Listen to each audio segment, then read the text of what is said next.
వందనాలండి. ఈరోజు ఏప్రిల్ 20.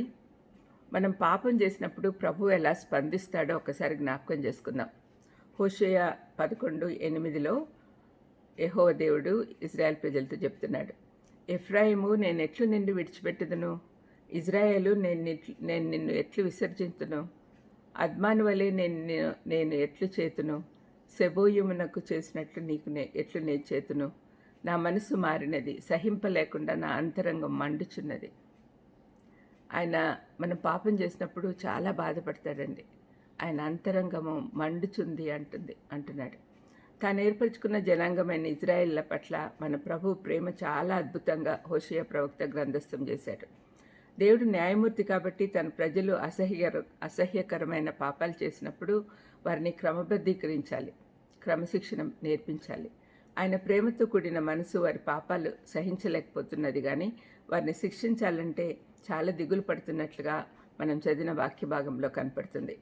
తన ప్రజలతో మాట్లాడుతూ అద్మాను సెబోయిములను నాశనం చేసినట్టు వారిని చేయలేకుండా ఉన్నాను అన్నాడు. వాటినైతే సొదొమ గొమొర్రాల వలె సర్వనాశనం చేశాడు. మనం పాపం చేసినప్పుడు మన కొరకు ప్రాణం పెట్టిన క్రీస్తు మనసు మన వైపు మల్లుతుంది. ఒకసారి రోమా 5:21 గుర్తు చేసుకుందాం. పాపం ఎక్కడ విస్తరించినో అక్కడ కృప అపరిమితంగా విస్తరించాను. ఇది అర్థం చేసుకోవడానికి ఒక సంఘటన చూద్దాం. మన చుట్టూ ఇటువంటివి చాలా జరుగుతూనే ఉంటాయి. తన కుమారుని అతిగా ప్రేమించే ఒక తండ్రిని ఊహించుకోండి. తన కుమారుడు మత్తుమందులకు బానిసై అలవాటు పడి దానిలో నుండి బయటికి రాలేకపోతున్నాడు. ఆ స్థాయికి వచ్చాక వారిని ఆపేదానికి చేత కాదు. ఆ తండ్రి సైకియాట్రిస్ట్ దగ్గరికి వెళ్తే వారు ఆ బాబుని చాలా ప్రేమగా చూసుకోవాలి అని సలహా ఇచ్చారు. ఇక్కడ అదే జరుగుతూ ఉంది. పాపంలో ఉన్న మనకు ఆయన కోపం కాదు కానీ ప్రేమ కావాలి అని ప్రభువుకు తెలుసు.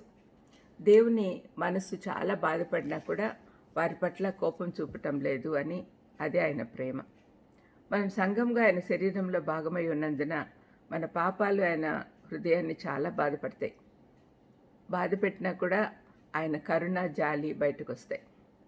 ఆయన మన పక్షంగా ఉంటాడు. ఆయన మన పాపాలకు విరోధం కానీ మనకు విరోధం కాదు. ఆయన పాపిని ప్రేమిస్తాడు కానీ పాపాన్ని ద్వేషిస్తాడు. ఇంతకుముందు మనం మాట్లాడుకున్న తండ్రి పరిస్థితి ఇదే విధంగా ఉంది. ఆ తండ్రికి మత్తుమందులంటే ద్వేషం, కానీ తన కుమారుని ద్వేషించడం లేదు కదా. ఒకానొక పరిస్థితిలో ఆ తండ్రి మనస్సు ఎల్లవేళ్ళ కుమారుని గురించి ఆలోచిస్తూ ఇంకా ఆ బిడ్డపైన ప్రేమ ఎక్కువ చేసుకుంటాడు. అయితే క్రీస్తు యొక్క క్రమశిక్షణ చర్యలు మనం మర్చిపోకూడదు. తన ప్రజలను ప్రేమిస్తున్నాడు కాబట్టి ఆయన వారి పట్ల క్రమశిక్షణ చేస్తాడు. మనం తప్పు చేస్తున్నప్పుడు తప్పనిసరిగా దేవుడు బాధపడతాడు, కానీ తన ప్రేమ వల్ల మనలను క్రమబద్ధీకరిస్తాడు అని బైబిల్ చెప్తుంది. క్రమశిక్షణ లేకుంటే మనలను ఆయన ప్రేమించటం లేదో అనుకోవాలి. క్రమశిక్షణ ద్వారా మనలో స్వస్థత వస్తుంది. మనం పాపం చేసినప్పుడు ప్రభువుని మనం బాధ పెడుతున్నాము అని అర్థం చేసుకోవాలి. ప్రార్థన చేసుకుందాం. దయమైడా, మేము పాపం చేసినప్పుడు మీ మనసు ఎంత బాధపడుతుందో అర్థం చేసుకోవడానికి మాకు కావాల్సిన శక్తిని అనుగ్రహించమని, జ్ఞానం అనుగ్రహించమని యేసుక్రీస్తు నామమున వేడుకొంచున్నాను తండ్రి. ఆమేన్. God bless you.